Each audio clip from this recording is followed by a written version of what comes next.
చేసిన తర్వాత మీరు మాట్లాడకూడదు సార్. అధ్యక్ష, సురేష్ గారు, మాధవి గారు, పల్లా గారు వాళ్ళు అడిగిన ప్రశ్నకు సమాధానం చెప్పే ముందల ఒకసారి చరిత్ర కూడా చూడాల్సిన అవసరం ఉంది. అధ్యక్ష 1994 ముందల టీచర్ రిక్రూట్మెంట్ అంట జిల్లా స్థాయిలో జిల్లా పరిషత్ ఆధ్వర్యంలో జరుగుతుంది. అధ్యక్ష 1994లో సంస్కరణలు తీసుకొచ్చిన తర్వాత అది సెంట్రల్గా జరుగుతూ మొదలైంది. అధ్యక్ష 1994 నుంచి ఇప్పటి వరకు మనం ఒక్కసారి కానీ చూస్తే 15 డిఎస్సీలు అధ్యక్ష తెలుగుదేశం పార్టీ హయాంలోనే నిర్వహించడం జరిగింది. అధ్యక్ష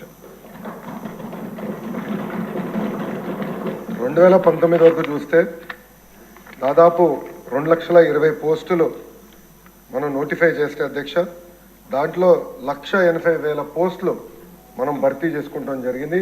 ఇదొక చరిత్ర అధ్యక్ష. అంతేకాకుండా అధ్యక్ష పెద్దలు ఇప్పుడే మాట్లాడుతూ నన్ను అడిగారు అధ్యక్ష, గత ప్రభుత్వంలో ఎన్ని పోస్టులు భర్తీ చేశారని అడిగారు అధ్యక్ష.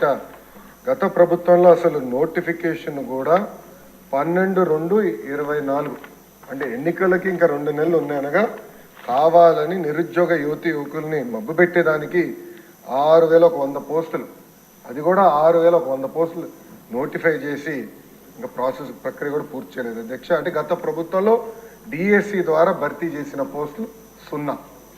అందుకే అధ్యక్ష తెలుగుదేశం, జనసేన, భారతీయ జనతా పార్టీ కలిసికట్టుగా మొన్న ఎన్నికలు గెలిచిన వెంటనే తొలి సంతకం మెగా డిఎస్సి పైన గౌరవ ముఖ్యమంత్రి వర్యులు చంద్రబాబు నాయుడు గారు సంతకం పెడతాం జరిగింది అధ్యక్ష. దాంట్లో మాధవి గారు కొన్ని విషయాలు అడిగారు. ఒకటి, ఏజ్ రిలాక్సేషన్ చేస్తే బాగుంటుందని కోరారు అధ్యక్ష. ఇది ఆల్రెడీ ఫైల్ సర్క్యులేషన్లో ఉంది, గౌరవ ముఖ్యమంత్రి గారి దగ్గర ఉంది. ఆ ఫైల్ సర్క్యులేట్ అయినా తిరిగి వచ్చిన తర్వాత ఎంత ఏజ్ రిలాక్సేషన్ చేశామనే దానికి నేను సమాధానం చెప్పగలుగుతా అధ్యక్ష. అదేవిధంగా అధ్యక్ష పల్లా శ్రీనివాస్ గారు కూడా ఎప్పటికలా ఈ డిఎస్సి ప్రక్రియ పూర్తి చేస్తానని కోరారు. కొన్ని విషయాలు లీగల్గా వెళ్ళాము. నేను అనుకుంటాం నెక్స్ట్ అకాడమిక్ ఇయర్ ప్రారంభమైన 1 నెల అటు ఇటుగా డిఎస్సి పూర్తి చేయాలనే లక్ష్యంగా మేమందరం పనిచేస్తున్నాం అధ్యక్ష. ప్రధానంగా నేను ఇక్కడ చెప్పదలుచుకుంది ఏంటంటే 1994 నుంచి డిఎస్సి పైన పడిన కేసులని వివరాలు మేము తెప్పించుకుని ఎందుకు పడింది, దానివల్ల ఎందుకు డిఎస్సి లేట్ అయింది, అది జరగకుండా పకడ్బందీగా జియో ఇవ్వాలి, నోటిఫికేషన్ ఇవ్వాలనే లక్ష్యంతో మేము పనిచేస్తున్నాం.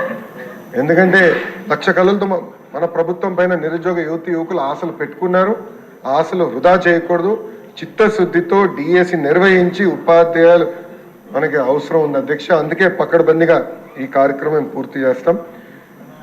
ఇప్పుడే సురేష్ గారు ఒక ప్రశ్న అడిగారు అధ్యక్ష, జియో 117 గురించి ఆయన ప్రశ్న అడిగారు. దానికి సమాధానం చెప్పే ముందర ప్రధానంగా గత ప్రభుత్వం ఉపాధ్యాయులను ఎట్లా హెరాస్ చేశారో మనందరం చూసాం అధ్యక్ష. వాస్తవం మాటలు చెప్పాలంటే సమాజంలో మార్పు గత ప్రభుత్వంలో వచ్చిందంటే దానికి కారణం ఉపాధ్యాయులు అధ్యక్ష. ఆ రోజు పెద్ద ఎత్తున రోడ్డెక్కి ధర్నా చేసి వాళ్ళ హక్కుల కోసం పోరాడారు. ఆ రోజు నుంచి ప్రజలు అందరు కూడా రోడ్డెక్కడం మొదలుపెట్టారు అధ్యక్ష. సో ఉపాధ్యాయుల్ని కూడా రాబోయే రోజుల్లో ఈ ఆంధ్రప్రదేశ్ మోడల్ ఆఫ్ ఎడ్యుకేషన్లో భాగస్వామ్యం చేయాల్సిన అవసరం ఉంది అధ్యక్ష. గత ప్రభుత్వంలో అధ్యక్ష సుమారుగా 6 లక్షల మంది విద్యార్థులు ప్రభుత్వ పాఠశాలలో తగ్గిపోయారు అధ్యక్ష. ఇది ఆందోళనకరమైన పరిస్థితి. సో దీన్ని కూడా నేను కొన్ని టార్గెట్స్ పెట్టుకున్నాము. ముందల విద్య నాణ్యత పెంచాల్సిన అవసరం ఉంది. జియో 117కి ఆల్టర్నేటివ్ తీసుకురాల లక్ష్యంతో ఆల్రెడీ మేము పనిచేస్తున్నాం. ఇప్పటికీ సంఘాలతో అనేక మార్లు మీటింగ్లు కూడా కమిషనర్ గారి నాయకత్వంలో పెడతాం కూడా జరిగింది అధ్యక్ష. గత ప్రభుత్వం లాగా ఉపాధ్యాయుల కోసం తలుపులు మేము మూసేలేదు అధ్యక్ష. ప్రతి వారం ఫ్రైడే 11 నుంచి 2 వరకు మా తలుపులు ఉపాధ్యాయుల కోసం తెరుస్తున్నాయి. వాళ్ళ సమస్యలు మేము తెలుసుకుంటున్నాం. ఒకవేళ వాళ్ళు రాకపోతే మా కమిషనర్ గారే సంఘానికి ఫోన్ చేసి మీరు ఎందుకు రాలేదు, మీకు టైం ఇచ్చాం కదా అని ఉల్టా మేమే ప్రశ్న అడిగి వాళ్ళని కూర్చోబెట్టుకుని, ఎందుకంటే మేము కూడా చాలా నేర్చుకోవాల్సిన అవసరం ఉంది అధ్యక్ష. ఎందుకంటే ఫీల్డ్లో ఉండేది ఉపాధ్యాయులు, సెక్రటరియట్లో ఉండేది మంత్రి గారు. ఫీల్డ్ రియాలిటీలు తెలుసుకోవాలంటే కంపల్సరీ ఉపాధ్యాయులతో మాట్లాడాల్సిన అవసరం ఉంది. నిరంతరం మేము చర్చిస్తున్నాం. గత 5 నెలలుగా చర్చలు జరుపుతున్నాం. జియో 117కి త్వరలోనే ఒక ఆల్టర్నేటివ్ తీసుకొస్తామని ఈ సభాముఖంగా ఉపాధ్యాయులకి గౌరవ సభ్యులు సురేష్ గారు కూడా నేను హామీ ఇస్తున్నా అధ్యక్ష. ప్రధానంగా అధ్యక్ష హెరాస్మెంట్ అనేది ఉండకూడదు. ఉపాధ్యాయుల బాధ్యత పిల్లలకి చదువు చెప్తాం. ఇన్ఫ్రాస్ట్రక్చర్ మానిటరింగ్ మేనేజ్మెంట్ మొత్తం ఇతర రాష్ట్రాల ఎస్టేట్ మేనేజర్స్ అనే పేరుతో అది మానిటర్ చేస్తున్నారు అధ్యక్ష. అట్లా ఒక ఆల్టర్నేటివ్ తీసుకురావాల లక్ష్యంతో మేము పనిచేస్తున్నాం. ఇప్పటికీ బాత్రూమ్ ఫోటోలు ఇవన్నీ కూడా ఉపాధ్యాయుల బాధ్యత కాదని చాలా స్పష్టంగా నేను చెప్తాను జరిగింది అధ్యక్ష. సో చాలా క్లియర్గా ఆంధ్రప్రదేశ్ మోడల్ ఆఫ్ ఎడ్యుకేషన్ తీసుకొచ్చే బాధ్యత మేము తీసుకుంటాం అధ్యక్ష. అధ్యక్ష చివరిగా ఒక మాట చెప్దాల్చుకున్నాను అధ్యక్ష. గతంలో కూడా ఉపాధ్యాయుల పైన వాళ్ళు ధర్నాలు చేసినప్పుడు అనేక కేసులు గత ప్రభుత్వం పెట్టింది. ఆ కేసులన్నీ కూడా సరైన కేసులు కావు, దొంగ కేసులు. ఎట్లయితే మీ పైన పెట్టారు, నా పైన పెట్టారు, అట్లనే ఉపాధ్యాయుల పైన దొంగ కేసులు పెట్టారు అధ్యక్ష. ఇప్పటికీ నేను డీజీ గారితో కూడా మేము చర్చించాం. ఆ కేసులు కూడా త్వరలోనే మన ప్రభుత్వం తీయబోతుందని సభాముఖంగా ఉపాధ్యాయులందరూ నేను ఆలోచిస్తున్నాను. క్వశ్చన్ నెంబర్ 27 అండి.